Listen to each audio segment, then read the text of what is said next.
three matchups, a few undefeated teams, some other teams trying to rack up that cash that Cap is just throwing out right now. Cap, how do we feel about the matches today? You know, I kind of got distracted a little bit by that chunk of change. But in all seriousness, though, I am very much looking forward to the matches that we have today because you and I, Pyro, I mean, Rocket League, that's our bread and butter. You know, that's our home. That's where we come from. You know what I mean? So, yeah, I'm definitely excited to see some Rocket League because over here at VESL, I also consider VESL one of my homes as well because, again, we've been hitting Valorant, we've been hitting Smash, and now it's time to get back to where our roots are, and that is in some good old-fashioned car ball. I mean, one day on the TV screen, we saw a car hit a ball and we said, yeah, that's made for me, baby. So here we are ready to cast some high school students that also had a similar feeling and not only are doing it recreationally, but are doing it for those cash prizes that we talked about. Still, this is week 2 of those qualifiers. So as some teams have played about 3 or 4 matches, they've gotten a record beneath them and they're ready to go. And why don't we take a look at the matches that are posted and ready for us today? Like I said,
geared into these matches today, folks, to see who takes that step up, if the top dogs remain on top or if the underdog story prevails.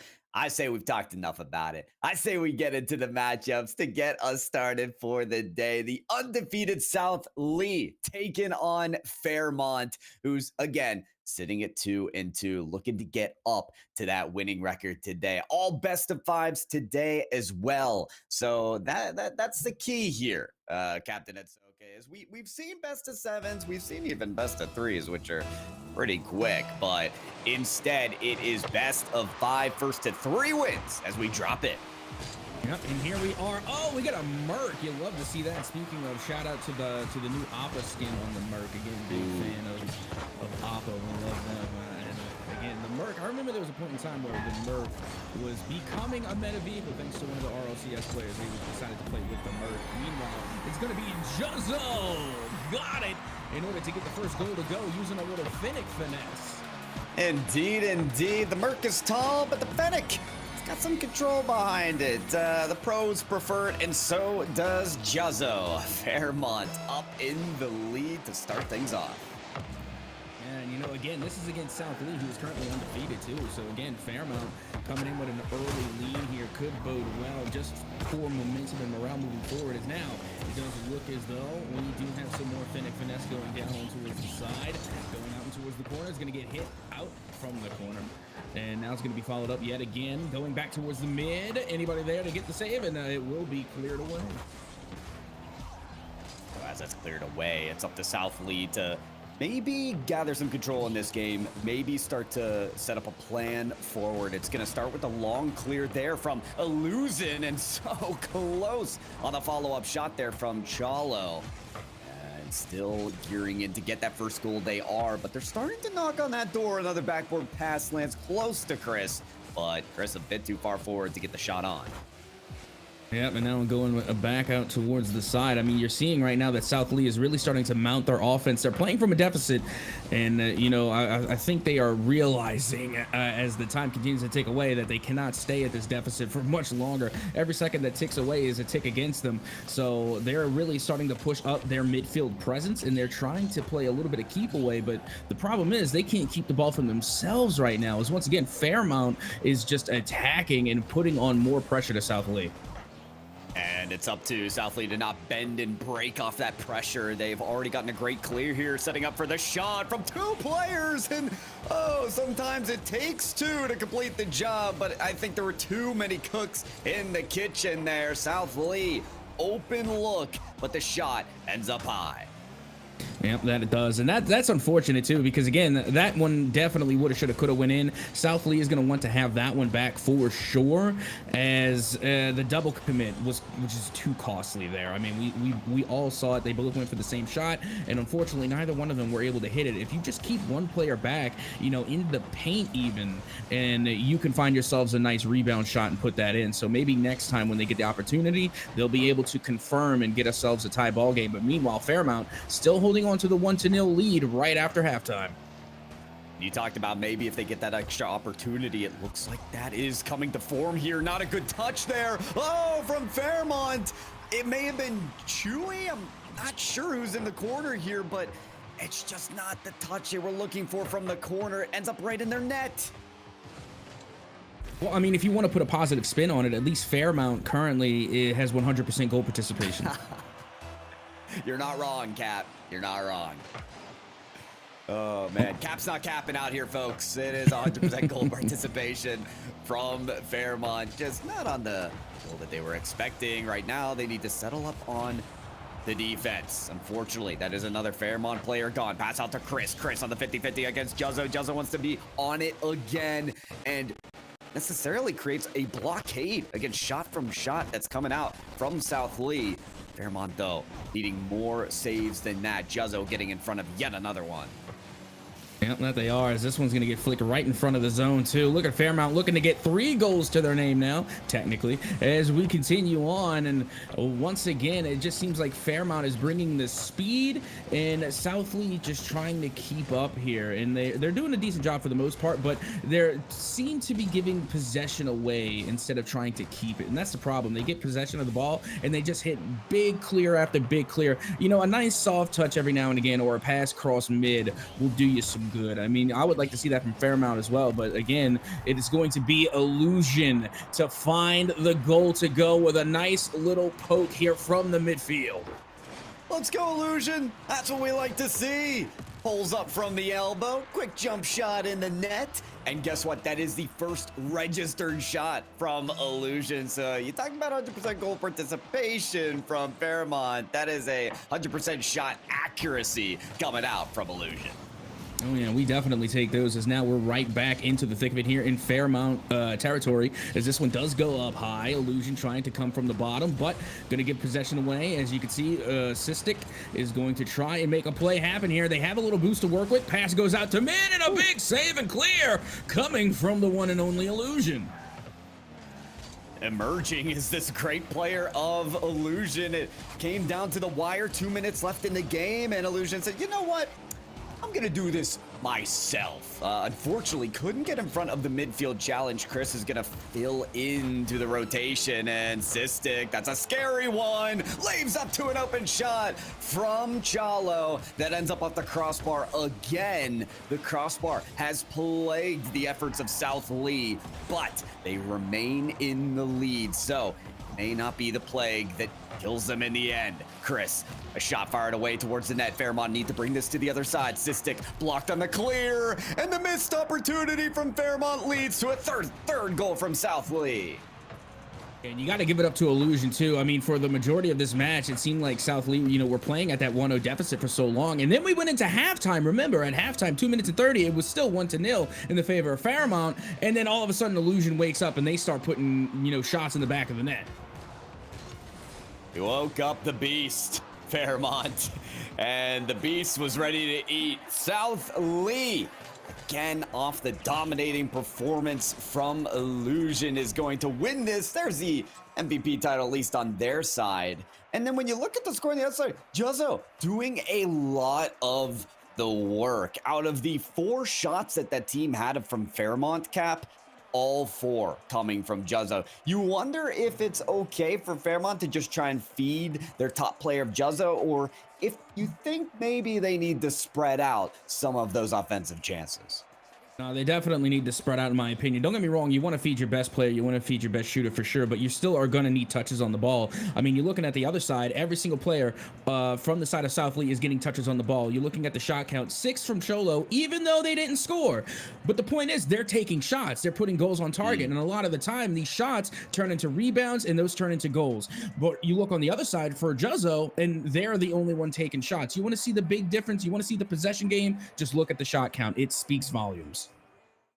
You're speaking volumes right now, Cap. You're saying everything that I'm trying to spit out here. You are completely right. And the other part of that shot pressure is, right, no goals came from Chalo, but still worked up so much of that magic. You can tell that when you test Fairmont, they tend to break. 2 of the goals credited to South Lee had a Fairmont player touching it last. A couple registered own goals, if you want to call it that way. So once you pile on all that pressure, you can tell how Fairmont just don't react to it well. We could see them more composed as the series goes along, Cap. You and I cast a lot of Rocket League. We see how players settle in, find a rhythm as the series goes on. But so far, I think Fairmont need to do a better job of not allowing those long possessions to last for South Lee. Oh, absolutely. But right now, I just got to give credit to South Lee. I mean, they've been able to really aggress on the ball. And like we had talked about, you know, in the first half of the match, they were looking a little slow, but then they really stepped up their game. They started keeping up with the pace and the speed that was coming from Juzzo on the other side of the pitch from Fairmont. So again, great adaptation right in the middle of the game. So as we get ready to head into the next match, I cannot wait to see what the adaptations from Fairmont are going to look like now that we know that clearly, you know, the other side can definitely change their pace of play even in the middle of a match. That's a fact. Yeah, we saw again Illusion halfway through the match just get fired up, and we're already fired up here at the start of game number 2. Cystic. Oh, so close on that challenge. Juzzo, how about that save? Second tap off the backboard. And wonderful aerial maneuvers coming out of Juzzo to keep things clear for Fairmont. Yeah, and take a look at this one now, going right back to the mid. Don't boost starve your teammate. Good heads up awareness there as to not to take that side boost. And the one and only Illusion not going to be able to get the touch there as this one goes up high and towards the side. The follow-up touch keeps this one airborne as finally it will hit the ground. Illusion looking to pass out to mid. There's the double commit, unfortunately. We just need to see a little bit more communication on those shot attempts, and maybe we'll get ourselves a goal. Yeah, I wish we got interviews with each of these teams afterwards, because I definitely talked to South Lee about the communication, saying, okay, you found yourself in a lot of double commit situations. How are the comms when you're on offense, and what leads to that? What can be improved when you see both players going for the ball? But at the same time, Captain, it's okay. South Lee undefeated so far. So while we are identifying mistakes, maybe it is that gun-ho type pace that ends up giving them wins, giving them goals. Chalo finally is rewarded for all the shots they've put on.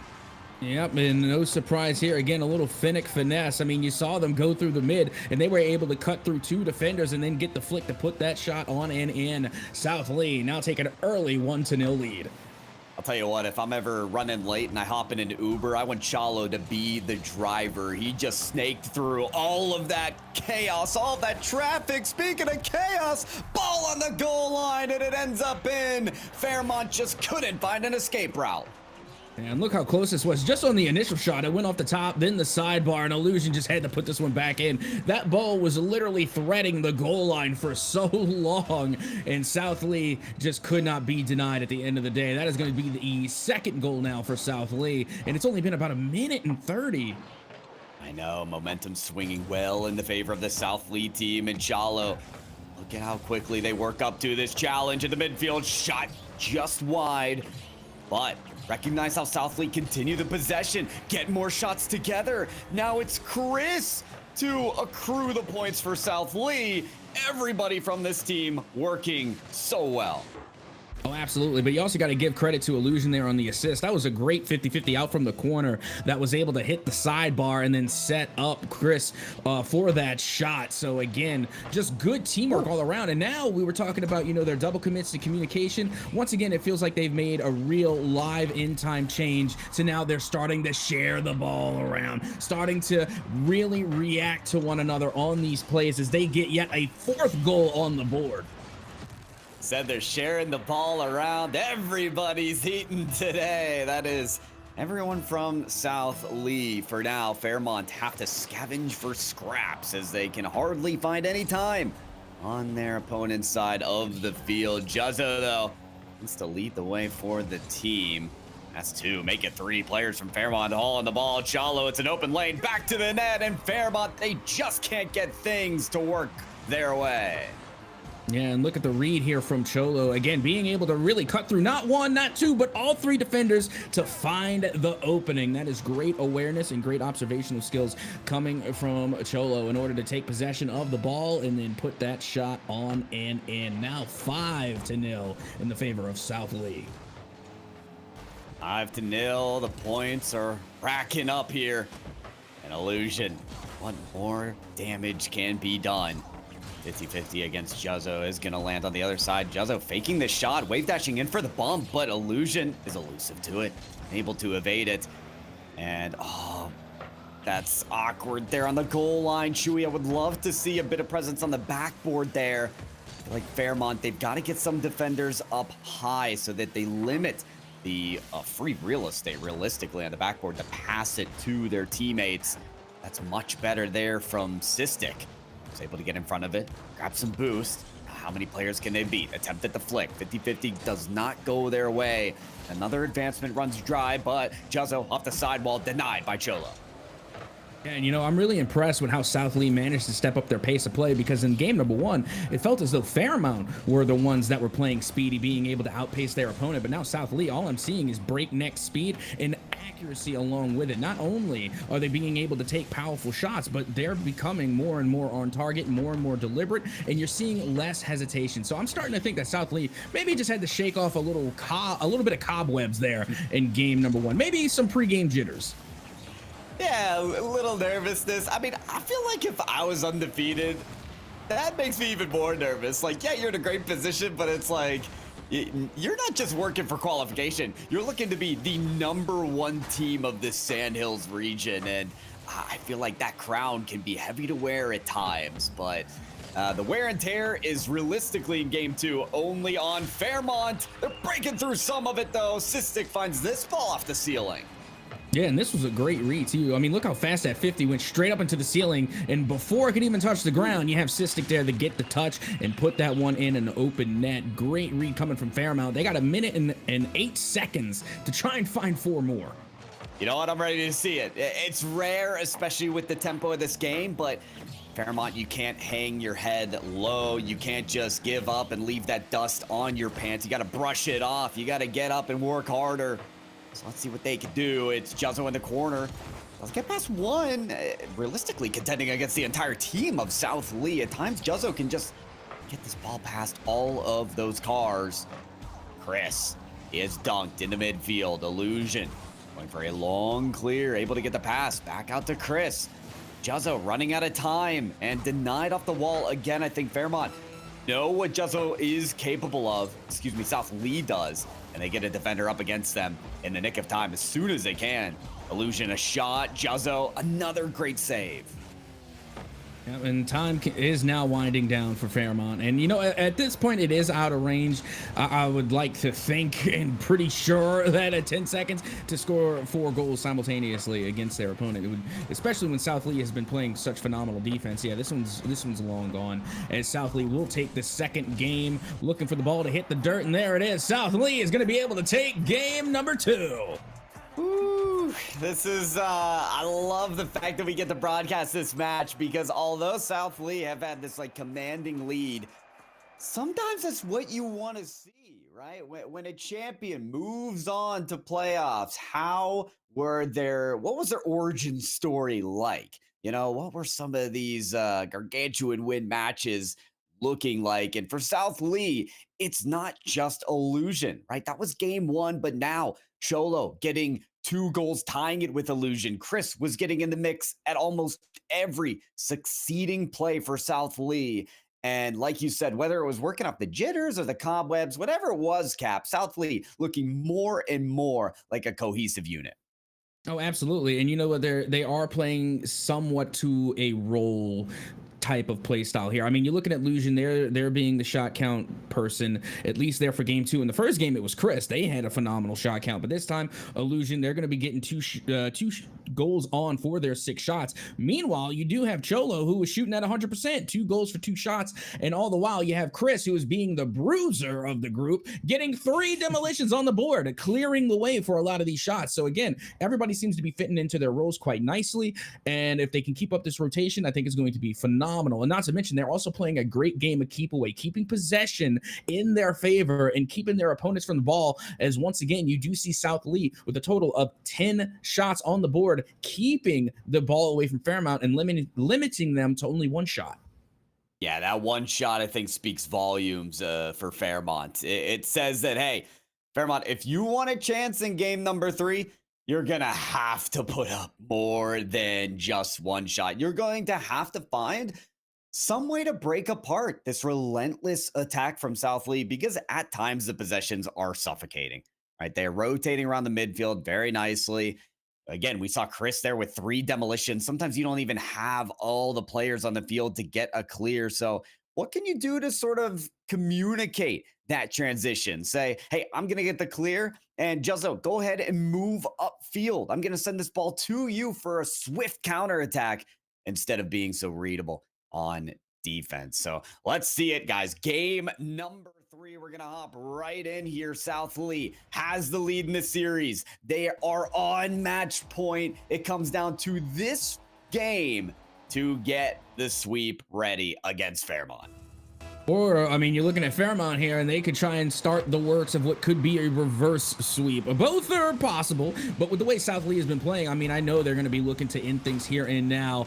3-0, looking to dominate and also looking to further their undefeated streak to 5-0, which would be phenomenal. But this one's going to start out early in the favor of Fairmont, thanks to Juzzo.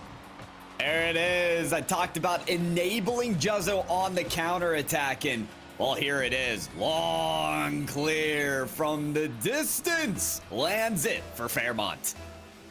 And that is a much needed goal right there, just to give them some early momentum. They're able to get a lead for the first time since game number 1. And if you're going to try and stay alive against South Lee, you're going to have to get as much momentum as you can on your side. So a great start here, as already you can see South Lee mounting a counterattack to try and even back the odds. Counterattack's working really well for Fairmont, but can they work, as he said, for South Lee as well? Chalo, long ball off the backboard, trying to read that from their backboard was Chris. Like the touch that was necessary. Chalo again at the ball, pays for it with their life, but it's a pass out to Chris. Oh, and it just weaves right off the wheels. Had to hit the fender that might have been in. Bouncer right in the net, but just couldn't find a way.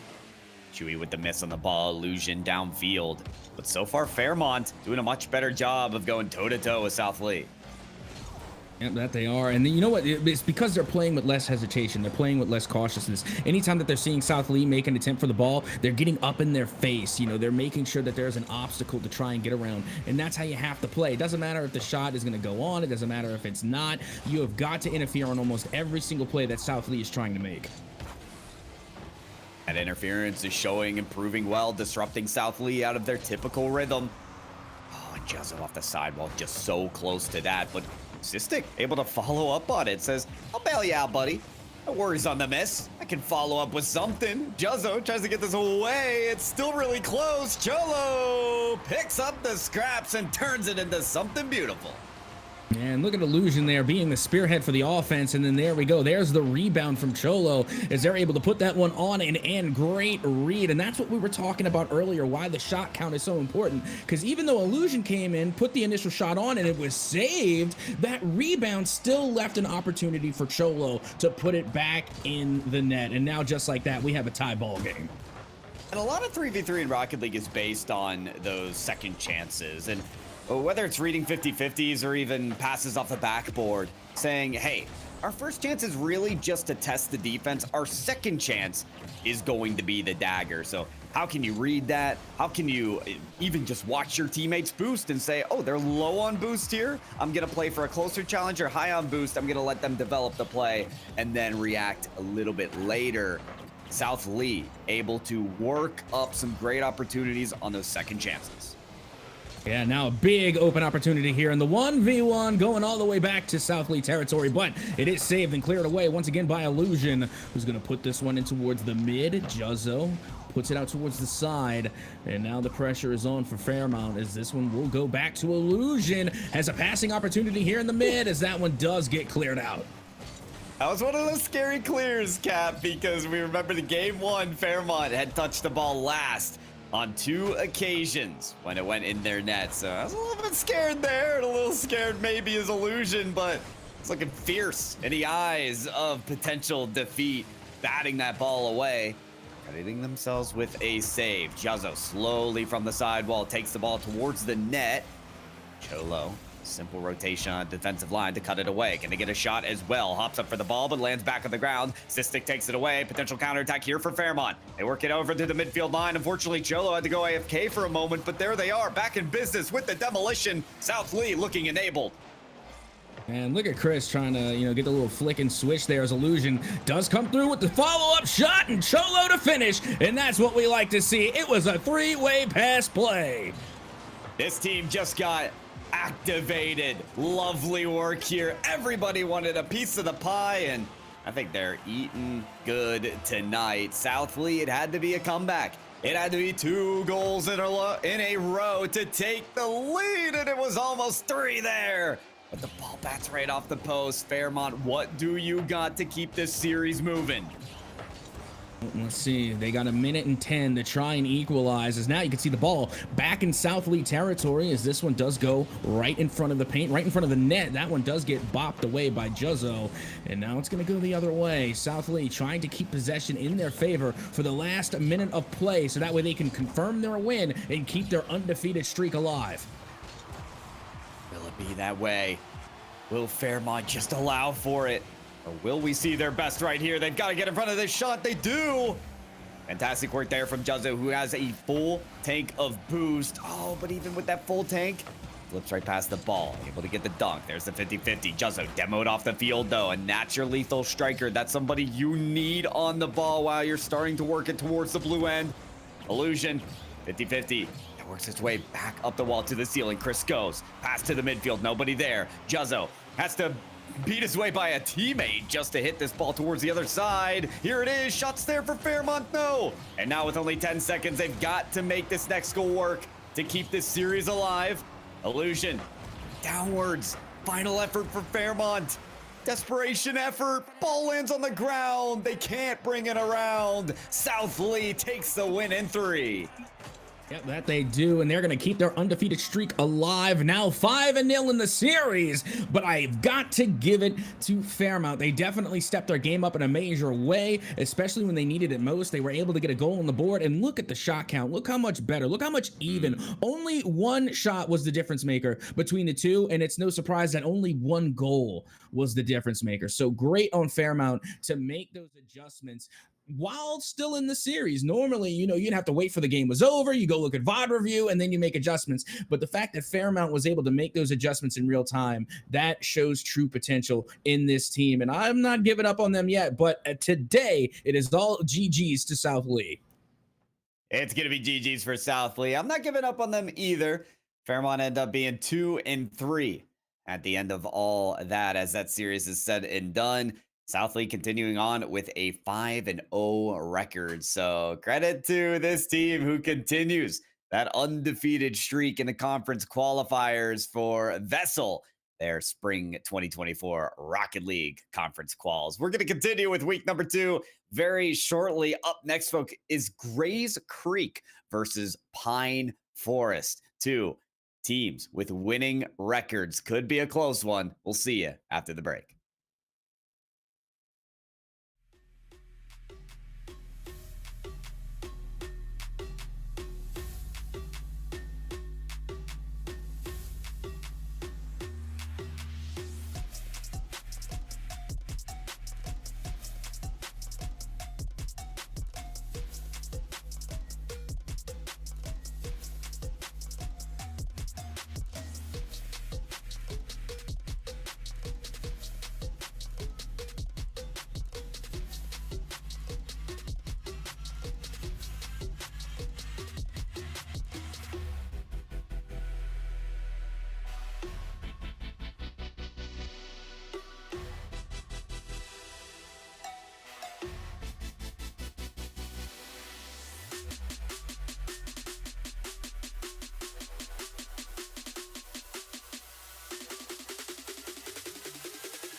Welcome back, everybody, to the Spring 2024 Rocket League Qualifiers here for VESL. We've got all kind of high school teams competing here for $25,000 grand prize. And in week 2 of the qualifiers, it's all about being top 8 in your group and moving on to playoffs. We just got done with our first match. A now 5-0 team of South Lee getting the sweep over Fairmont. Captain at Soka. It was a fun match to behold. Some heroes really shining there, and maybe some more heroes that we'll spotlight in our next match. Oh, absolutely. We've already gotten to see a great team come out from South Lee. Definitely going to be keeping them our eyes on them as we progress further closer to regionals. But now we have ourselves another matchup, which should be quite a doozy. Again, we are going to be having one team that is currently 3-1 and another that is 4.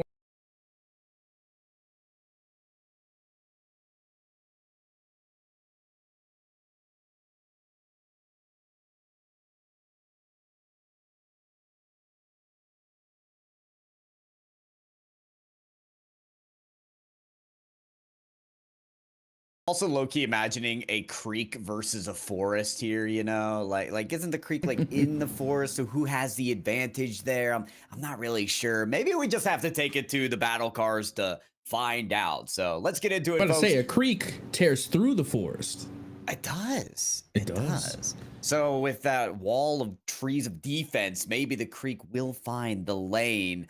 Of course, there is only one way to find out. So let's get into it, folks. Match number 2 of the day. Grace Creek versus Pine Forest here. Will we see the underdog prevail for the first time today, or will Pine Forest remain undefeated? Let's get ready to find out. And keep in mind, if Pine Forest do take this dub, then they're going to be able to tie up against their opponents there in the upper bracket, as they are looking pretty well themselves, currently sitting 5-0. As now it's going to be Grace Creek to start things off with a big opening goal in a matter of only 16 seconds. I'll tell you what, that's how you start it out. Real world says, I've got 2 teammates, but I don't need them. I'm just gonna cut this inside to the midfield and then take a quick shot against the entire defense. So it appears that our theory is proven, Cap, that the creek can tear through. So far, look at this, setting up for what I assumed was going to be a musty flick, but instead they decided to play it towards the ground. Not bad at all, as now you can see Pine Forest forced to drop back on some defense here, and it will be Lags to try and clear this one out back towards the side, and here comes Dreadnought. It's going to get beat out on that 50-50. This one goes all the way back, and it will find the net for Pine Forest. I'll tell you what, Cap, there's something about own goals today. I don't know what it is. I don't know what kind of special magic is in the air today, but we've had plenty. And actually, it was the second goal of the game last match, and it's the second goal this time as well. I don't know. I feel like I'm seeing double today. Oh, absolutely. But, you know, it does say in Rocket League Proverbs that we take those. Speaking of Pine Forest, they're going to take that one and send it all the way back to the Grace Creek net for their second goal. How about that? Corey gets credited for this goal and probably didn't feel worthy of the first one, as it was an own goal. This one, although it's about a pinch with their teammate, I would say reward yourself for that one. That was well earned from Pine Forest to give them the lead. That it was, and again, that's good teamwork right there. We talk about the double commits, but if you're able to get that pinch to put a little extra oomph on the ball, then you know what? By all means, go for it. As now you can see Pine Forest goes for another one, as it will be Kitten to get on the board here. This is going to be the 3rd goal for Pine Forest. Nessa's Kitten with a crossbar down goal. That came off of the Grace Creek player again. I was going to say that came way too hard off the crossbar to actually angle itself in the net, and now I see why. Grace Creek on defense, they have got to situate and position themselves better. I know we're talking about marginal thin errors, but on a play like that, you want to be behind the goal line, not in front. In front of that play was Grace Creek. They try and get the goal on because they've got some ground to cover now. Down 2 goals. Now back out towards the side. You can see it will be Corey to try and take control. They pass up to their teammate, back down towards the mid. Great read there from Real World, as they're able to take that one by themselves into the back of the net. The second time we've seen a play just like this. Everyone from Pine Forest, you should have learned the first time. You should have said, oh, I'm sorry, I didn't respect your game. And they didn't again, flying forward for the ball, but getting cut loose and faked out by Real World. Absolutely, and they're getting right back to business here. Still plenty of time for Grays Creek to try and equalize, but regardless, this is a high-scoring game, number one. I mean, barely, not even 2 minutes gone, and already 5 goals have been scored, as now the counterattack from Grays Creek is going to go the other way, out towards the corner. The touch will be made by Lags, trying to find their teammate on the other side. No one there. Unfortunately, only Real World was present, as now the following touch does get batted back into Grays Creek half, and now Real World once again has to recover. You want any player from Grays Creek to recover and lead the charge? I think it is going to be Real World. That's the player you want behind the ball, most certainly. Speedy. Matt Octane. Grab and boost, evading the demo. Getting there for the, 50-50, but it just doesn't work in their favor. Lags saw just the right little moment to get in and fill that ball through the net. It did exactly that.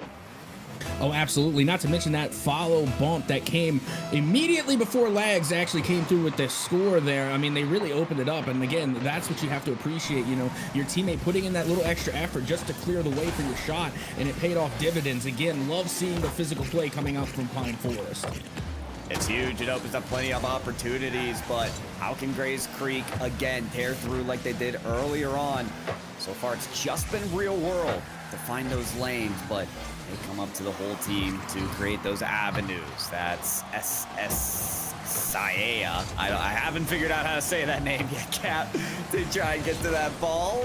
Lags. Oh, an improper 50-50. That says getting there in time. No. Instead, it's a hat trick from Real World. Yep, and here we go. They're back within striking distance. Only 1 goal down, and look at this. A huge clear from one side of the pitch all the way to the other, and that came off of a great read of what looked to be a 50-50. Of course, Real World getting the last of it, getting that blue trail on the ball. And I got to tell you, Real World definitely putting on for their team right now here in Game 1. They're all over the place. Around the globe, you could say, but Lags, he feels like he gets there. They feel like they can take that ball anywhere they please. Flip reset.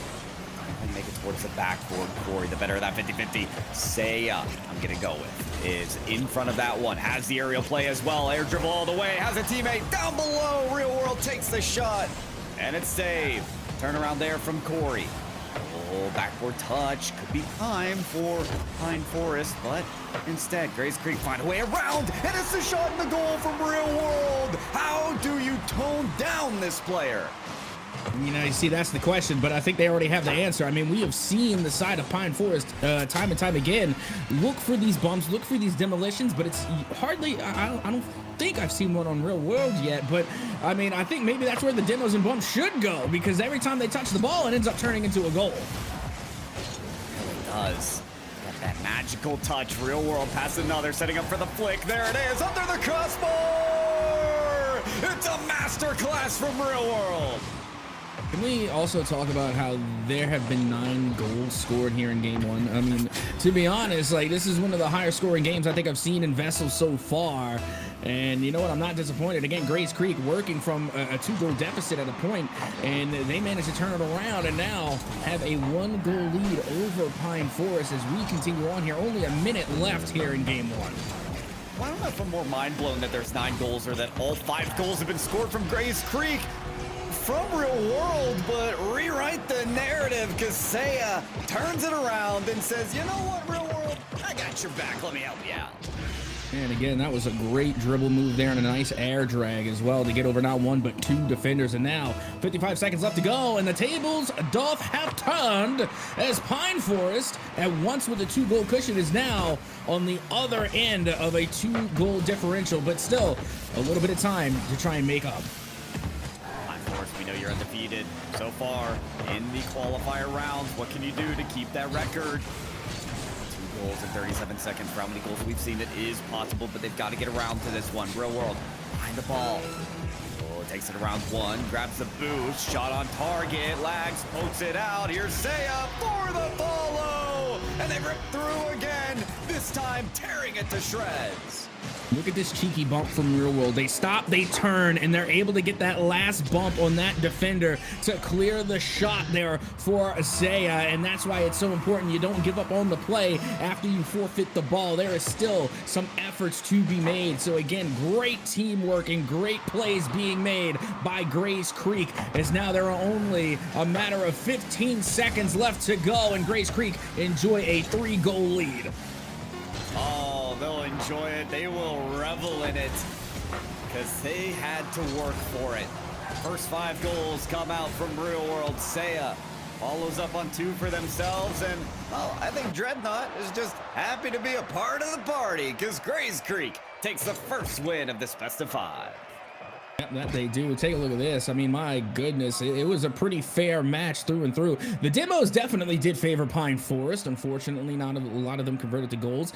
But you know what I'm really interested in right here is the shot count. Again, the shot count nearly even there. You got 10 shots in the favor of Grays Creek and then 7 to the side of Pine Forest. Again, those 3 shots coincide with the 3-goal difference. So again, Pine Forest, if they step up their possession, they're going to be able to go toe-to-toe with that of Grays Creek. And again, for Grays Creek, for that matter, they need to start playing like that all the time instead of just in the second half of the game.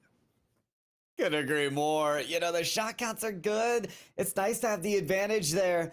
Honestly, for these teams, I want to see them play some defense. You talked about it, goal after goal. We had a total of 11 in the game. Rarely in a 3v3 do you see the total score count reach double digits, and we got that and then some. The defense for Pine Forest often in the game, especially in the second half, was just breaking apart, but here and now we're going to get set up and ready for game number 2. Let's see some defense, some saves, some good communication, I think, from both teams here to try and limit the goal scoring for game number 2. That's what I'm keeping my eye out for, and especially for Pine Forest, just denying Real World, somehow knocking him loose of his rhythm. Maybe it's a bump, maybe it's a boost steal. It doesn't have to be demos, maybe a save. Cap, I'm just asking for something. Oh, absolutely. Well, let's get to something as we get ready to head into game number 2, and let's see if Grays Creek can continue their dominance that they showed in game number 1 as we get game number 2 underway. Pyro J, take it away. Gladly here, and I think Grays Creek will gladly take this ball away on the kickoff too. They've got the momentum in this series, and it's really the onus on them to say, okay, we're gonna keep steamrolling you, Pine Forest. We are going to drive these shots down your throat. We are gonna make you suffocate under our pressure. You've got to make Pine Forest realize that they can't hoist that defense that we're asking for against them. Let's see how that formulates. So far, there hasn't even been a second of offense actually from Grays Creek. Pine Forest again and again, but there's the turnaround. Sometimes that's all they need. Big tip-off, though, from, is that Tower Spies, I want to say. Real World save. Oh, no second touch, and leaves it open for Ferry, who knocks it in. There you have it. Pine Forest able to start things off in a major way here in game 2 as they score first. But if memory doth serve correctly, I do recall that I think it was Pine Forest that scored first there in game 1. So again, great start, but we already know Grays Creek, they like to save they like to make a fashionably late appearance. Let's just say that. Let's see if they manage to do that again here in game 2. Sometimes it comes down to not being complacent as well. Teams will score that first goal and kind of take a sigh of relief and say, okay, we've got a lead to work with. Let's just move on from that. You can't really take a break in these 5 minutes of Rocket League. You are asked for your best at every moment. So for Pine Forest, yeah, you're undefeated, but now you understand. Now you know what Grays Creek is capable of, and a lot of that is Real World getting this ball around many defenders that time too, but not the third. Yeah, well, now you can see, unfortunately, Ferry were unable to continue with the ball there. They lost possession. As now this one's going to go back to the midfield. Big bump being made onto Ferry, knocking them off the ball. And Real World able to wave dash right back into it here. As this one, again, the ball is just listing around that midfield line until finally it does break out. Big clear coming from Grays Creek. As now we got ourselves a good old-fashioned tug of war here for that midfield control. wonder about how these break clears are actually really working out for Grays Creek, because, I mean, here's another stringing across that midfield line. It's always Pine Forest to follow it up. And Grays Creek, I love the announcement you make on every single touch that meets your goal line, but where's the follow-up? Where's the echo of that announcement? It has to be a presence worth noting, because it's just leading to long-standing possessions and retries and repeats of that attack from Pine Forest. Yep, and once again, you can see Grays Creek looking to equalize here, but they're going to have to back up and recover into their own territory. Real World tries to get past one, but can't get past two. Now, big open opportunity, but that double commit isn't going to be any good, as now the redirect from Tower is going to put this one back into the danger of Grays Creek as we go right back out and towards the corner. Real World looking to clear, hits it into the open field, but again, Pine Forest not able to get the touch as this one does go up high. Can they convert on the double? It's no good. Lovely effort, though, from Real World. Double tap just there. And it should pose a threat over the Pine Forest to say, yeah, Grays Creek, they haven't scored anywhere near the 7 goals they had last game. They're knocking on that door. Real World, oh no, he set it up for Lags, but Lags shot it into a teammate there. Unfortunate for Pine Forest. Can they bring this around to forget their mistakes? This is Ferry. Midfield line taking it away from their opponent. Saya to the side. Dreadnought in the equation, but factoring in instead is Saya. Real World taking their time on this, but out of boost completely. Look how they flipped to the ball, but failing to even get a connection on it. It's ticky-tacky. It's back and forth here at the half court, and I gotta say, this favors Pine Forest to just hold their lead. Oh, absolutely. But with that being said, you know, you got that 1-0 lead. That is not where you want to settle. I mean, if anything, you want to keep applying that offense. They only need to score and keep this 1-goal lead for sure in order to take the dub. But if I was Pine Forest, I'm still attacking. I'm waiting to get that 2-goal lead. Once you get the 2-goal lead, you have that extra insurance. So again, you can see Lags already trying to get that other goal on the board. Not going to be going listfully. They are going to go and try and get that one to go. But unfortunately, it is cleared away by Grays Creek, as now they look to try and equalize with only 35 seconds left on the clock. Ferry, the midfield pass out over to Lags. Lags actually abandons the play. I don't think was in line to take the shot, and instead of risking it for that second goal, I think now at this point with 30 seconds, I'd rather just hold up on defense and try to equalize at least on possession. Real World does get that one passed, and Saya ready to lunge at this ball. Fakes the challenge, takes it up the sidewall. Lags contended well against by Saya. Big save does come through though by Tower Spies. And Tower Spies may have done what was needed for Pine Forest. Just has to hit the ball to the ground at this point. Real World keeps it alive. Ferry down. Real World still alive. Is the shot there? No! It's off of the post. Margin thin error there. We were so close to overtime, but instead Pine Forest steals it away. Yeah, that they do. And, you know, this is a common theory that I say often a lot, that I get a lot of heat for. You know, every time I say it, you know, there's always someone with a rebuttal, but it's a theory, you know, one of Captain's theories, is that if you want to win a game of Rocket League, you only really need to score once. And that reigns true here for Pine Forest. Tell you in competitive Rocket League how many times I've seen a goal decided literally just by a 1-0 score line, and you were able to see it there in that game that the shot count actually favored Grays Creek. They were able to get 4 shots on target, Pine Forest only 3, and yet Pine Forest managed to take the dub. They managed to get their shot on target. And I think with that strategy and that ability for Pine Forest, my apologies. Well, I apologize. I was looking at the save count, not the shot count. The shot count actually did favor Pine Forest. Oh, it did. You convinced me, Cap. I was like, oh yeah, you're right. No, it was willy-nilly there between the shots and the saves. But I'll tell you what, the strategy of just holding a 1-goal lead totally still did work. I would love to show this series to any non-Rocket League fan, just to showcase them as to what all can happen in a Rocket League game, because after an 11-point scoreboard in game 1, you would never expect 1-0. But in reality, a lot of teams, after they find a rhythm, after they kind of download their opponents and understand what the challenge is that lies before them, remember, we have hundreds of teams in this conference for VESL. You don't know who you're playing against. Now that they know who they're playing against, things tend to settle down. Things tend to get a little less frantic, and being able to expect what's on the other side helps to lower that score count, and definitely helped the case for Pine Creek to get that win. So, Captain Ed Soak, as we get into game number 3, this team is ready to hold on to that undefeated streak, it seems. Sitting at 4-0 right now is Pine Creek, but only at 1-1 in this series. This is still anybody takes all in this best of 5.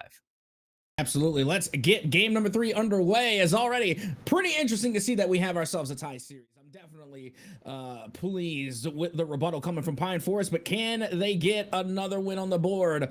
And can Grays Creek also try and get the lead back? Let's see as we are loading into game number 3, and we are getting a pretty good screenshot. Look at that, a little foreshadowing for us there. As now we get 5 minutes on the clock. Let's get game 3 underway. Underway. We are on Real World. First player to touch the ball here in game number 3, and you're looking for Grays Creek to end that scoring drought. Remember, 0 goals in game number 2. It could be that player for Real World to score. They had the first 5. Grays Creek. Now they're kind of waffling on the back, allowing their teammates to fill the gap. Real World clear, denied by lags. Boost to their name, not enough to get to that ball. 50-50, lands in Tower Slide's lap. But that goes right into the hands of Saya. Saya takes it off the ceiling, and Lags has the answer. So far, it does look as though that Pine Forest is bringing the speed, maybe a little bit too much, that is an unfortunate whip coming from Ferry. Now this one goes the other way. Could be an opportunity here for Grays Creek, but the defense is able to recover. And now look at Saya able to get in on the mix, get some physicality in. And now Lags does go up high to try and follow it up, but it's going to be no good. And so far, we have ourselves a bit of a stalemate here, Pyro. Tell you what, though, it's reminiscent to game number 2, in which Pine Forest had a majority of the possession. This is one thing that Grays Creek has struggled with, is getting possession early on in the game, ever since game number 2. Of course, they take this deep offensive rotation. I mean, note how Tower Spies grabbing the boost in their own zone and then attacking the ball again. They're more so dependent on gaining resources and keeping possession rather than risking it all on these shot chances. It's working out for them so far, but still, this game tied. As Real World makes their way downfield, this might be the best look that Grays Creek has had all game. Absolutely, and now look at this follow-up shot coming from Grays Creek. It was a little bit off into the wayside, but still, I like the aggression, I like the presence. You have got to get some aggression on your side. You're going to try and force mistakes to be made on the side of Pine Forest, and now it is just a jumble in front of the Pine Forest net, and that's what we like to see. You have to have disruptions, and you cannot wait for them. You have got to make plays happen. There's people that are victims of the chaos, and then there's people that own it. And then Grays Creek, they come very close to owning it, but it's going to be Ferry instead of the crossbar. Double tap! Plummeting down to the ground is Ferry for the first goal. Having a great look at the desktop here of our observer. Great reads being made. As now you can see that is going to be a beautiful double touch coming from Pine Forest, being able to get that first goal to go. And right before halftime, 2 minutes and 43, still plenty of time for Grays Creek to try and equalize. Grays Creek was that team to be the winners of the chaos, but instead they're the winners of this kickoff. Resetting on their own side, it's Real World as they lunge towards the ball and in time for the goal. And again, some beautiful landscape there. Look at that. That is just breathtaking. The mist coming off the mountains. You'll love to see it. But I also love to see some Rocket League, as we are at 2 minutes and 30 seconds. And what was that? I mean, again, immediately off the kickoff, I think maybe not even 4 seconds between goals there. And we already got ourselves back a tie game, 1-1, and you'll love to see it. But once again, it was Real World that had to come through. So I'm waiting to see if Grays Creek is going to be able to share the sugar a little bit more and get some of these other players involved. Real World, though, I'll tell you what, for good reason, he has been selfish behind the ball. They have been selfish just behind the ball for good reason. Getting the shots to kill. This is going to be a pass from Sandhills off the corner. Pine Forest answering with quite the statement. As an announcement to clear all the way across the field. Possession here. That's Saya, who's trying to weather the challenges. Real World contended against by Ferry. The half-court line, Tower Spies away, and Saya towards the net, but a bit high. of these chances from Pine Forest will come across the face of the goal, but there's no second player to fill in and take that shot afterwards. Because of that, they're struggling to get the second goal. And take a look at this big open net opportunity all the way downtown, and Ferry is there to find the read. And you love to see it. Ferry being able to get 2 goals now on their scoreboard. Again, put it to the highlight reel. They are getting some points on the board here for Pine Forest. Oh, baby, we love to see that. Pine Forest with another 1-goal lead.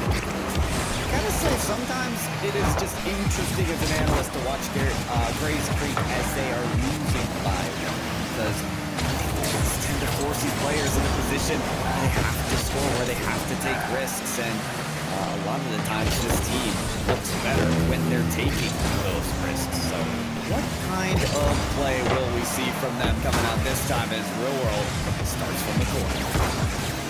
They're trying to go right up the gut there, but it's not going to be any good. The double touch nearly on as that one goes down by the wayside. My goodness, you can literally just split that by the hair as that one laying off the sidebar. But I love what I'm seeing from Pine Forest. It seems like they've really woken up. They're going for these big plays. They're going for these long shots, and they're just so quick to the ball. I gotta say, it's almost like a night and day difference. I really do feel like Pine Forest has officially showed what their peak performance looks like.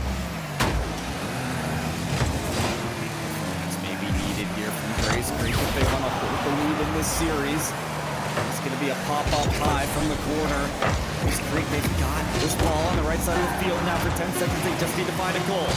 Flags with a flip off the backboard. And they keep this away from Grays Creek. It's going to be a ball to the ground. And yes, Pine Forest, they earn and secure their win. Even off that game 1 loss, they are ringing back true. That they are, and not only that, but they were nearly there to score that final goal as well. So, I mean, even if the ball hadn't hit the dirt and been in it, I'm pretty sure it would have led to another Pine Forest goal. Regardless, Pine Forest looking really strong as they take their second game, now putting themselves onto match point and looking to take the win and looking to increase their undefeated streak, and that will bode well for them as they move further along into the qualifiers, looking to make it to regionals and again get that nice chunk of change. Again, that's the big influence for all of these players, and honestly, if I were good enough, I definitely would be trying as well, but I am nowhere near as talented as some of these players here on the field today, and they are looking extraordinarily good. And you know what I gotta say, I love productions. I love events like this because we do get to see some of the up and coming talent that could very well be the next #1 draft picks going into the collegiate scene. That's a fact. That's a fact. You never know who could be moving to the collegiate scene from the high school scene, and it's pretty beautiful to witness here. I feel like, you're talking about the fact that they're working for that cash prize. Honestly, if I'm a high school competitor, I'm working for bragging rights as well. When these playoffs begin in May 1st, I want to be going in there saying, yeah, we not only made playoffs, we're not only going to land, we have that undefeated record. Okay, that's what I'm trying to flex on everybody when I pull up to the land. So I like to see it so far from Pine Forest. They're going to be 1 game away here from holding their undefeated record. And we will see. We will see, folks. Let's get on to game number 4 if we're all set for it, to find out, to see if Pine Forest hold on to that undefeated record. It's up to Grays Creek, and it's also up to Real World, the MVP of that Grays Creek team, to put it on and contend against this team. As you can see, players have joined the lobby and the game has started. As soon as we spectate, we'll be able to see exactly what's going on in this game. It is, interestingly, Lags, Ferry, and Tower Spies taking a field again for this team. And it's Lags, maybe not surprising, Cap, to get the first goal. Oh, absolutely. It's interesting because even if we don't get to see the play, I mean, we can tell what's happening just from the scoreboard. I mean, that's a goal coming from Lags thanks to the pass from Ferry. And again, if we're going to be watching the scoreboard the entire series, this is going to feel more like a radio broadcast than anything else. But finally, we got spectator mode in. And again, I just want to reiterate that Ferry has just been getting a lot of these goals. I mean, look at that redirect. Look at this indeed. And It's notable that Pine Forest, even with these different rosters, are able to lay down these kind of shots. And I mean, 2-0 in the first minute. Cap, do we get a call back to game number 1 when we had a full 11 goals? I don't know. That's really going to be up to Grace Creek, isn't it? I mean, that's so far 2 goals in the favor of Pine Forest as they manage to keep Grace Creek scoreless so far. Looking to bump them out of the net to try and find a 3rd goal for Pine. As now Tower is going to get 2 goals to the side. The follow-up is going to be cleared out for Grace Creek as they look to get their 1st goal on the board. But that one is going to be stopped in its tracks. Grace Creek still looking to find their 1st after the 1st minute of play. I think this team just needs a bit of a confidence boost in this 1st goal. It's been very scoring these last couple of games. And if they get that goal here in the first couple of minutes, if they get that pick-me-up, I think that will be the one that opens the floodgates to see them get another potentially 7-point game, or at least something more than just a goose egg.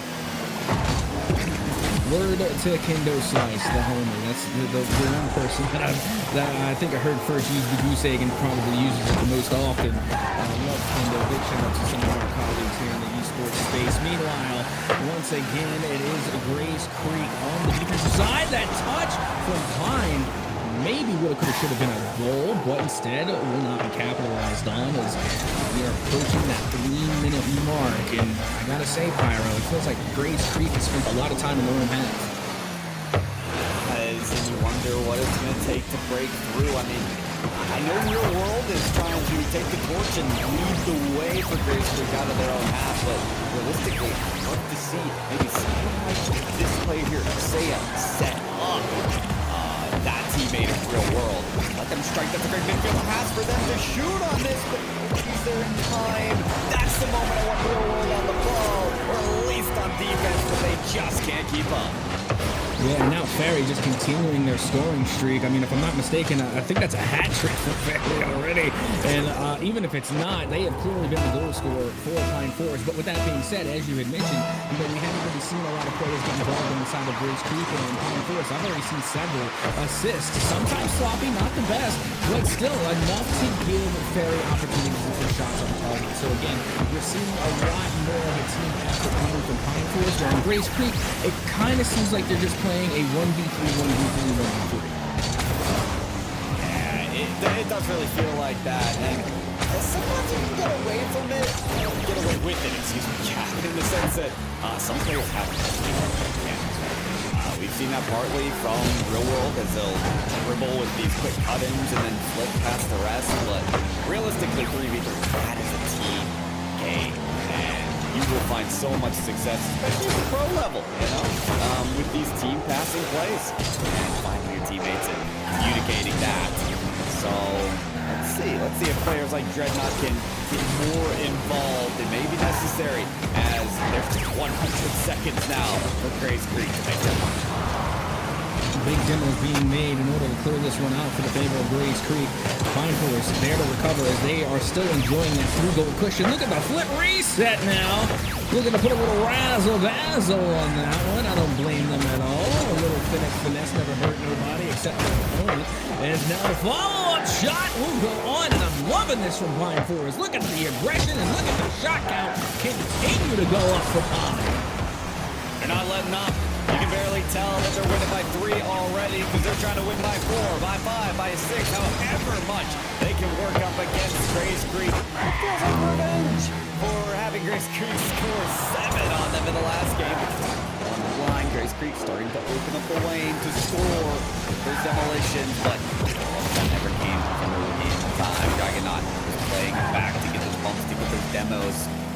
However, Grace didn't find the line back towards the net. Still running out of time for Grace Creek. First, second, and potentially 3rd goal. Yeah, and you know what's interesting? Again, that clear looks rather interesting. If I do say so myself. Again, it looked like he was going on target. But in the meantime, once again, we get this beautiful landscape. Look at that. I mean, again, I just want to see it in person. It just looks so lovely. It looks very calm, very surreal. As we look to see how that lands. last match went, and it did end up being a goal. Take a look at that. It ended up being a goal for Grace Creek as they have 30 seconds to find 2 more. Oh boy, well, they've got some momentum behind their back. I said the first goal would open the floodgates. Let's see if that's true. They've only got 17 seconds now to work their way the other side, and you gotta wonder if they can do it.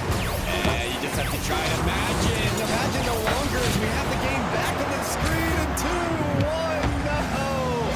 No time remaining to score 2 goals. Instead, Pine Forest win game number 4. That is the series for them. Pine Forest remain undefeated in the qualifier run for these conference qualifiers. Absolutely. And you know what? That was actually really fun for me. I enjoyed that. I actually had a good gaff, not at the play, but again of the intervals of the great scenery, because it just reminds me of how dedicated that we are as casters and commentators. It doesn't matter what you put on the screen. I'm going to commentate it. That's right. That's how committed we are. And I'll tell you what, Pine Forest, this team is committed to excellence and nothing short of it. 5-0, much like South Lee is after their last matchup. You gotta throw respect out to the winning record team. Grace Creek still got that winning record after that loss, 3-2. So keep working at it. Keep doing your best to hold out for a winning record and hopefully enough to be top 8 in your group and move on to playoffs. But folks, playoffs are still another week or so away. For now, the qualifier runs continue here for the conference quals of VESL's Spring 2024 Rocket League run. It is going to be our third and final match of the day here for Sandhills. North Johnston versus Lumberton Senior. We'll be here with that matchup after this break.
Welcome back, everybody. We return with the conference qualifiers here for VESL. High school students working for that grand prize of $25,000. But it's just the quals. We haven't made it to playoffs in May quite yet. And myself, Pyro J, and Captain Atsoka are joined together to cast these matches moving forward. We're down 2 matches, Cap. 2 undefeated teams remain undefeated. But the question is, as we move on to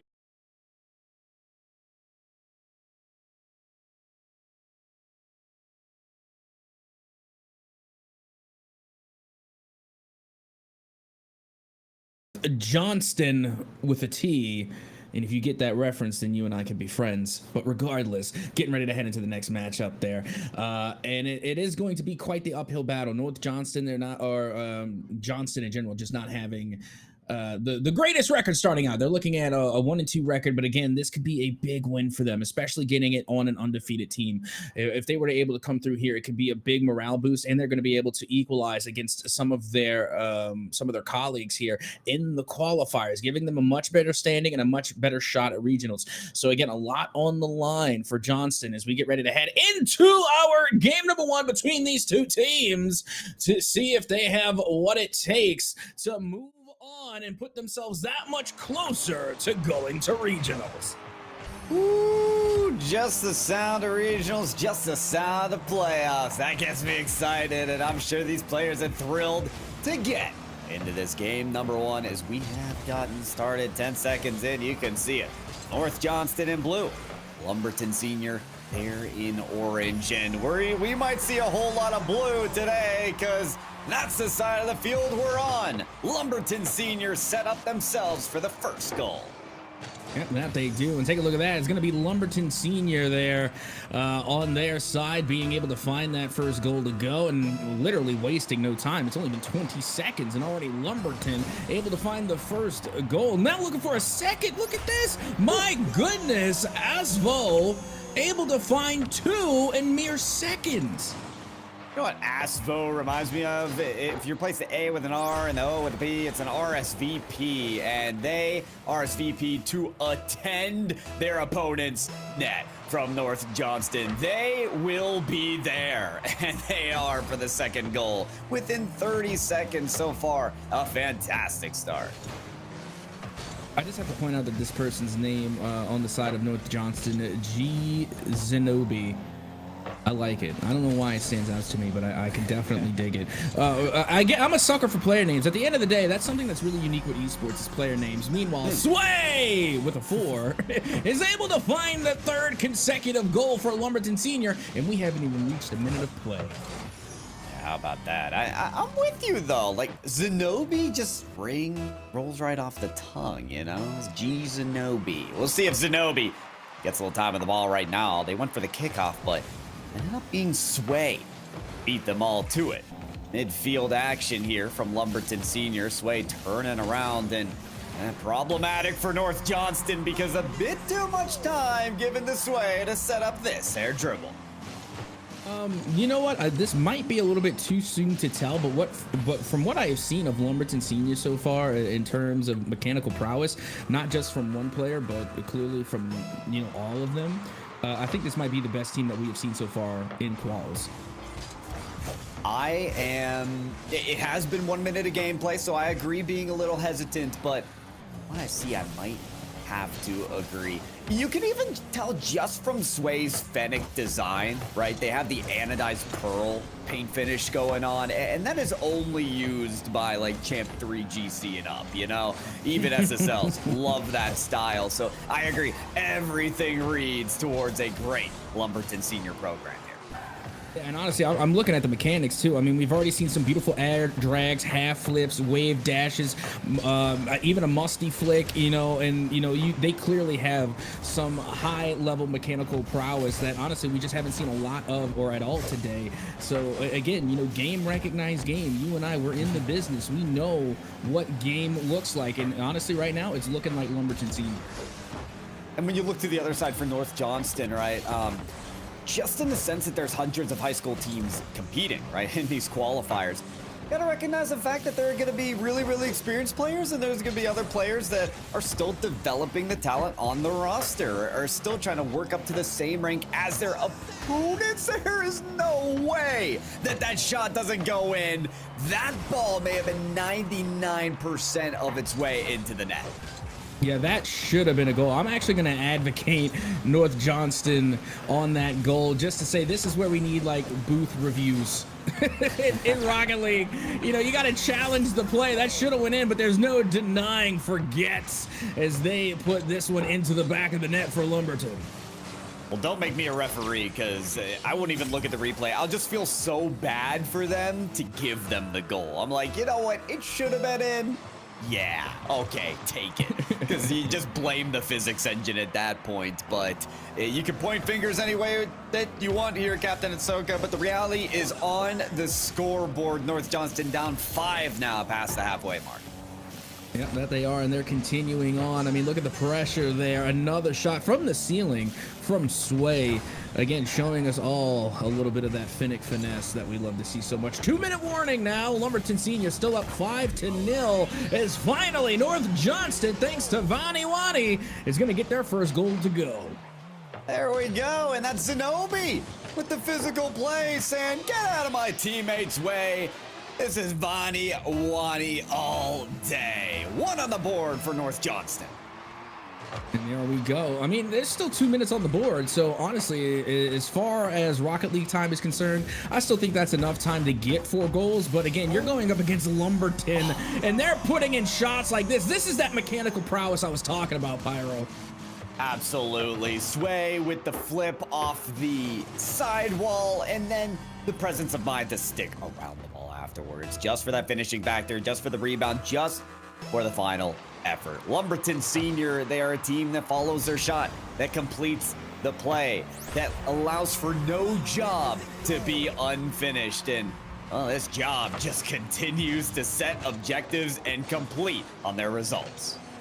To be honest, you know, the fact that they were able to get that much power off the flick from the follow-up, given that the angle they were in, I don't know if you noticed, but the angle actually was not good for Osvo. I mean, it shouldn't have come off that powerful, but that's just the good old flick of the wrist. You know, that's just some good shot placement, and again, it's just some fine angling coming from Osvo to get that one in. Now we have ourselves a good old-fashioned Brazil on the board.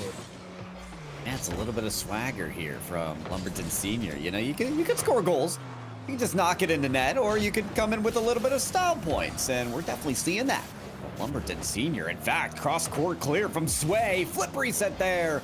Ended up using it for the wave dash, though. I think off the reset, couldn't keep the card's velocity to tune its way to the ball, so couldn't stick around to it. Lumberton Senior, that has still gotten them the possession. Sway back on it around the corner, leaving this ball for the double commit of North Johnston. It's FaZe Mexican. Rack up the points, up the corner, but maybe not the ball. Touch it, gives it away. Back to Asfo. Asfo on the boost steal. On the corner once again is Lumberton Senior. North Johnston having a hard time finding an escape here. Pass to the mid. Gots with a shot, but no, they're going to be too far forward, and the ball gets out. Yeah, that it does. And now here comes the follow-up, as that one will be slaved and cleared away. That was a great recovery coming from Lumberton, as only 30 seconds remain. And I don't want to say this match is far gone, but it definitely does feel that way. 20 seconds to score 6. I just don't see it happening, Pyro. Yeah, gotta call it where it lies. Gotta recognize the chips when they're down. And God, so couldn't keep the scoreline as it was. Vani Wani, give them credit, because despite the scoreline, they're good for 2 this game. As a matter of fact, we do not do it for the memes here, apparently, at North Johnston. We are going to break that 7-1. No Brazil, not for you. Only 13 seconds left here. Lumberton Senior just pretty much have to run the clock out, and they're going to take the dub as time continues to tick away. Only 5 more seconds to go. They're going to carry it out towards the corner, and going to put this one into the dirt, as it will be Lumberton Senior to come away with game number 1. Congratulations, Lumberton Senior, and no congratulations to me, because now I have to refund my ticket to Brazil, as North Johnston too end up scoring that second goal. But for North Johnston, you won those goals. Even if it doesn't change the result of game number 1, it gives you a path forward, right? I think Captain Ahsoka, maybe in like a basketball game, right? When it's halftime and your coach is drawing up plays on the whiteboard, they're saying, hey, remember when we scored off this play a couple times? Let's re-execute on that plan. North Johnston, maybe they're talking about those quick counterattacks. Maybe they're talking about passing the ball to Vaniwani because that's the player that's hot today. There is some method to the madness that can work for North Johnston, whether it's working off of Vaniwani's shots or starting to get some better defense on the ground against Lumberton. Oh, absolutely. I mean, the shot count speaks all, right? I mean, you got 4 shots in total coming from the side of North Johnston. Meanwhile, you're looking on the other side, and Asvel has 4 shots just to their name. Meanwhile, you do have Sway with 7, and then Getz with 1 for a total of 12.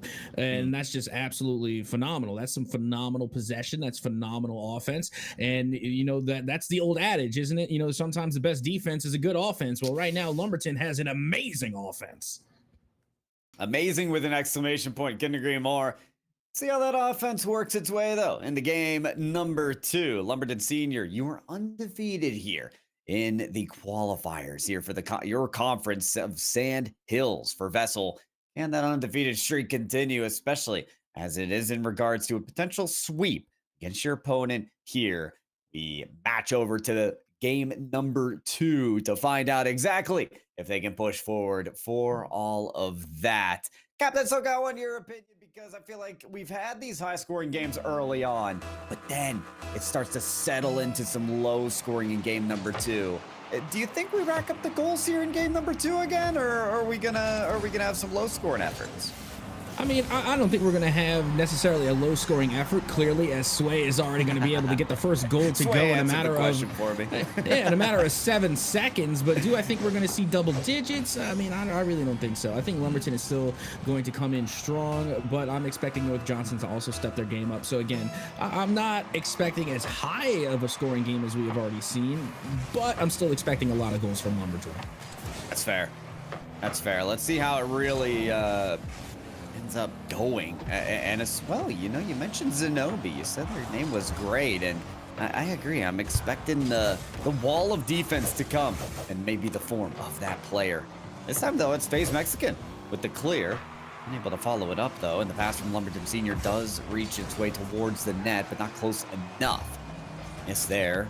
Ends up with Getz, sending it to the corner. Mid-boost grab. Vaniwani a lot of space to work with, but this time around, unable to send it towards the net. Asfo has quite a bit of players and teammates to pass this ball to, but can't stretch it out from the corner. North Johnston, they've got to make sure that Lumberton Senior don't get this opening around the net, but it's too good to not pick up. Yeah, and you know, I gotta applaud North Johnston there. They're really starting to step up their defense in a major way. They're being a lot more active and trying to block a lot of these passes. But unfortunately, you know, the possession game from Lumberton is just so good. They concentrate on one player and they try to stop that one player. Meanwhile, you have 2 others that are just waiting for the pass out. So that's right now the biggest issue for North Johnston. But again, for Lumberton, they're just doing a really good job at forcing these mistakes from North Johnston and putting the ball in very dangerous places that kind of forces these mishaps to occur. So again, Lumberton just doing a really good job at creating plays. Oh, here's another play they've created. Shot goes wide just a bit. Lumberton Senior still on this possession, though. Pass out to the midfield that Getz tries to get to, but ends up too far forward. Not a boost now as Getz. So you see them flip back to the other side. They say, get me out of here. Let a teammate fill in that has more boost than me, because I got nothing. Gets his dunk, though, on the response. FaZe Mexican, great dunk, and needs a teammate here for the shot. Unfortunately, their star shooter is way back towards their own goal line. Vaniwani escapes it, and then can't get to the shot there from Sway. Reaches up the crossbar, the follow is off. And North Johnston, they get away with a scary one. Yeah, that they do. I mean, those are 2 shots that arguably shoulda, coulda, woulda gone in. But with that being said, again, it's the attempts that really make the difference. I mean, all of those attempts, even though they didn't fall, eventually one will, and that's going to be off the shot from Sway, your top goal scorer there from game 1, now carrying it over here into game 2. See, you know what? Those earlier shots just didn't go in, especially on the follow-up, because Getz just said, no, I want to tee up Sway here. I want to let Sway pop off. They passed it off the backboard that time around and let Sway finish. So, you know, it's a very selfless team here of Lumberton Senior. That's what it appears to be, as now we're getting right back into the thick of it here. Lumberton wasting no time as they are already applying that pressure again, officially at halftime, 2 minutes and 30, as it looks as though it will be Sway again to find the back of the net for Lumberton Senior. Payday for Sway. This is yet another one waited patiently to see FaZe Mexican flipped into the ball, but ended up missing. So that route was clear as day for Sway to get the fourth. Now Lumberton is showing off their mechanical prowess here as they are able to get yet another goal to go. And right at the halftime mark, looking very strong. And again, if I was any other opponent, you know, in VESL, in these qualifiers, I would be keeping my eye on this team. You're going to want to study up, because I guarantee we are going to see them in playoffs and even possibly beyond. These are high schoolers, so they're used to hitting the books. Studying up, they may just need to do on the VOD review. This time, pew, shot from ASVO for the fifth. Yep, and take a look at this. Again, just transitioning from defense to offense. They were starting out just trying to block North Johnston on their presence forward, and being able to clear the ball out gave them the opportunity to turn that defense into a fast break play. And it was Asvo to take advantage and get the fifth goal on the board for Lumberton. Under 2 minutes left to go. Lumberton still looking strong. I think the difficulty meter for North Johnston in this game just continues to get higher, because look at what Lumberton Senior do. As soon as North Johnston push forward, they're punished for it. They get demoed on their way back, and Lumberton Senior, no matter what, have this path to victory. Yep, that's another big demo. And you know what? I mean, it's nothing too surprising coming from this team. I mean, they're all over the pitch. They're all over the ball. And now they're all over their opponents, being able to clear the way for a lot of these shots. As another one is going to find the back of the net, this time for Asvo. Yet again, now 7 goals on the board for Lumberton Senior. This is getting scary, Captain Itsoka, because for the folks that know about caster math and how, you know, we don't add up so well, Lumberton Senior, I only have 10 fingers. After that, you can't rely on me to count accurately, and they are on pace to maybe exceed that. Sway, air dribble set up for Asvo, pops it up for a teammate, shots there, but sent away. Vaniwani says, no, we will not see double digits.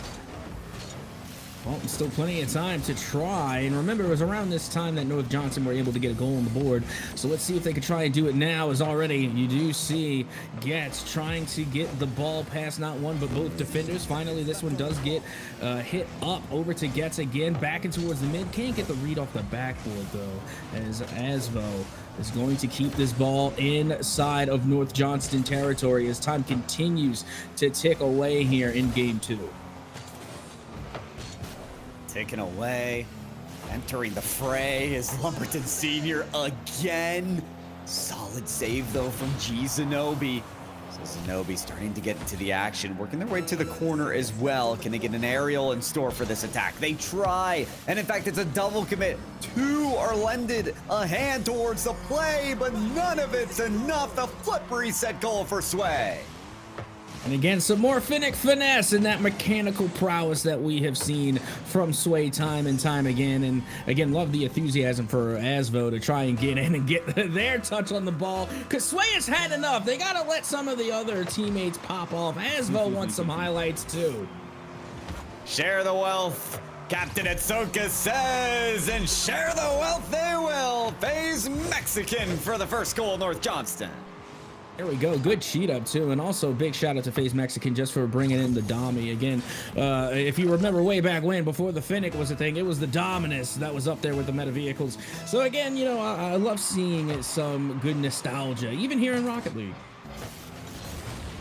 Even here in Rocket League, even a little variety in the car choices. I'm gonna say that's the Honda Civic from Vaniwani. I'm not wholly certain of that.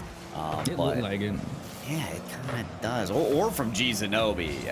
Either way, it's good looks on the field in terms of style from our team of North Johnston. But Lumberton Senior They're going to be your team on top for game number 2. Captain Ahsoka, we had to try and make our predictions right, and it was so difficult. Will we see the same amount of goals, less, more? It's about the same. One more on this instant for Lumberton Senior, and it really at this point comes down to the sense of North Johnston, can you stop the goals from being scored? You see, that's the tough part. Again, not only are they good at, of course, mounting their offense and getting shots on target, but they're also good at playing keep away. They keep possession away from North Johnston and just kind of hog the ball to themselves, which is what you want to do. That's the name of the game. You have to deny any type of opposition a chance to score, and that's what Lumberton has been doing. They've been keeping a stranglehold on North Johnston, and if you're going to want to be a championship team and you want to put yourself in the money and go to regionals, then you know what? That's the type of play style you need to bring. It really is. We spoke about how many high school teams are competing here, and a lot of those teams are still developing. And this is actually a really good learning opportunity too, because you're really painting the picture nicely, Cap, is the sense that these are the kind of teams that do make it to playoffs. So as this high school team kind of grows in North Johnston for the Rocket League squads, this is a great time to take note and say, okay, this is the pace that I have to work at. And more meticulously, more in a detailed fashion, right? They're getting beat to aerials more often. When they're forced to make quicker aerials, they normally miss the ball instead of connect on it. So get in the training programs of the game, try out those fast aerials. It's a tough mechanic, but with practice, you can get much, much quicker and more consistent on those ball touches. So it really sets that bar and that way forward for North Johnston. But the path forward for this series remains very clear for our squad of Lumberton Senior. We're getting geared up and ready for game number 3 as we prepare to head on in there once we're ready, Cap. And at this point, it could just be sweep city for Lumberton Senior. It very well could be. I mean, they've set themselves up for success, and honestly, they have all momentum and morale in their favor, so that's only going to give them a further boost here as we get game number 3 underway. But it's going to be North Johnston getting the first touch on the ball, putting some pressure onto Lumberton as FaZe Mexican from the side, looking for a pass down mid as that one gets cleared out by Asvo, and Asvo looking for the demo, but Vani Wani able to avoid the danger. Yeah, Vani says, I'm keen to your ways now. I know exactly what to expect in terms of the potential bumps or the demos. Vani flips into that one. It's a high pop from Sway. Vani, there's those aerials that I was saying I need to see a better connection on. It is a solid touch from Vani, but again, you can see how possession immediately switches back over to Lumberton Senior. Absolutely. I mean, good so far for North Johnston. I mean, the last couple of games within the first minute, even so in the first 30 seconds, Lumberton Senior have been able to score. But so far, 60 seconds gone here in game 3, and both teams scoreless. It's good news for North Johnston. One of the biggest things we asked for them was better defense. How can you set the bar on the goal line? And there's a few bars laid up because it's save after save from FaZe Mexican. Wonderful work to get a couple blocks in succession. And now big 50-50 going to be going the other way into Lumberton territory. As you can see, G Zenobi not going to be able to get the 50 there. FaZe Mexican with a big hit out towards the side is able to clear this one into the corner, as now Asvo is going to send this one back into North Johnston territory to try and play some offense. Available here from Getz. Touch from the corner. Hands there for Vani Wani. On clear. Boost stolen though and taken by Getz. The ceiling sway comes in North Johnston. You can see them repositioning completely. As soon as the aerial plays come through for Lumberton Senior, the whole plan breaks apart, and tearing through all of it is Getz. Still going to give North Johnston credit where credit is due. I mean, coming into game 3, they almost went an entire 2 minutes keeping Lumberton Senior scoreless, and with the amount of offense that they bring, that's no easy task, I think, for anyone. So again, great changes being made for North Johnston, but simply put, Lumberton Senior just seems like they cannot be denied as they look to score again off the crossbar, and no, it will not go in. The defense from North Johnston is able to bat it away. Saves are still there, but will they continue? Not needed. Gets right off target. Coming back as reinforcements is Sway. This is a player you gotta be scared of. 50 boost in a dream. Flip reset. But flip onto the ball carries its way well past the goal. Across the face of the net once again as the ball is Wani clears it away. And they need this rapid transition back on the offense for North Johnston. Otherwise, they're going to keep clearing it into the lap of Lumberton Senior for more shot opportunities. It's Asvo for the second.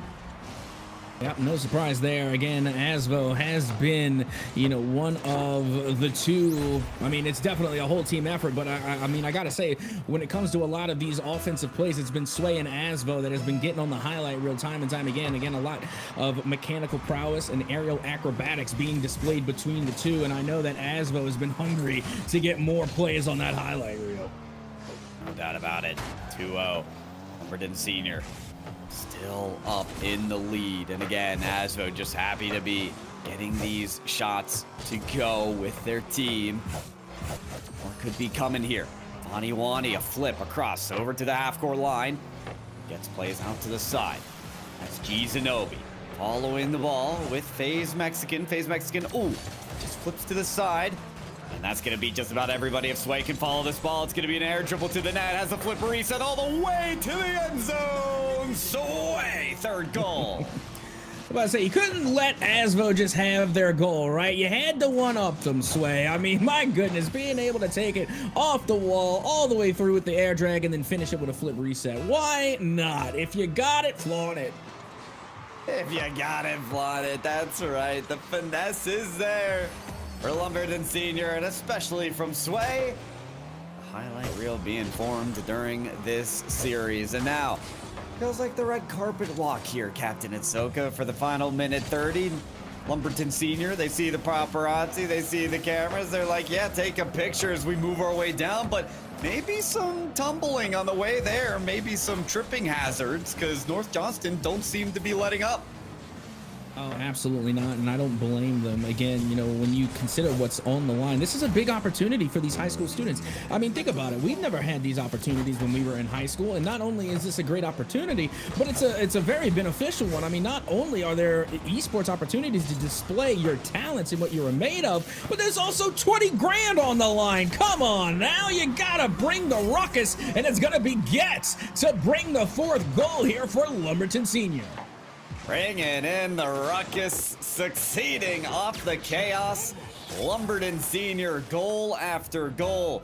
It was 7 goals in game number 1. It was 8 in game number 2. But at least 4 will be enough here in game number 3. And why don't we rack up another on the list? Captain Itsoka, if we look back on the day, we question whether the underdogs could perform against the top dogs. That was the undefeated teams of South Lee and Pine Forest, and the answer was no. Undefeated teams remain as such.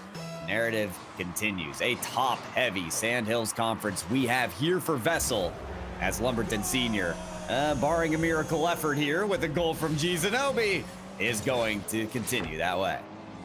Oh, absolutely. And you know what the beautiful part about it all is that, yes, we're still going through qualifiers, and, we still have the playoffs to look forward to in about 2 weeks. But with that being said, I mean, by the end of it, all of these undefeated teams, I have a good inclination, are not going to be undefeated anymore once they face each other. That's a fact. That's a fact. Those are matchups we're just going to have to keep an eye out for. Because this is only the second week of qualifiers. There's 4 weeks of qualifiers here for the conference quals of VESL and these Rocket League tournaments. So I'm looking forward to that as well, Captain Itsoka. What happens when the Titans face off against each other? Well, there's a Titan still on the field here. Sway making matters worse for North Johnston, but still forming their highlight reel. It's the flip off the ceiling under the crossbar finish.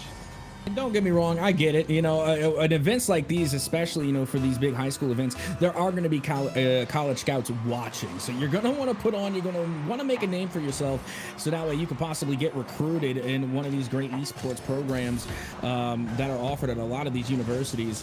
And you know what? I mean, you got to shine when you are in the light. And I got to say, Sway has definitely been in the light all day as the final second has ticked away.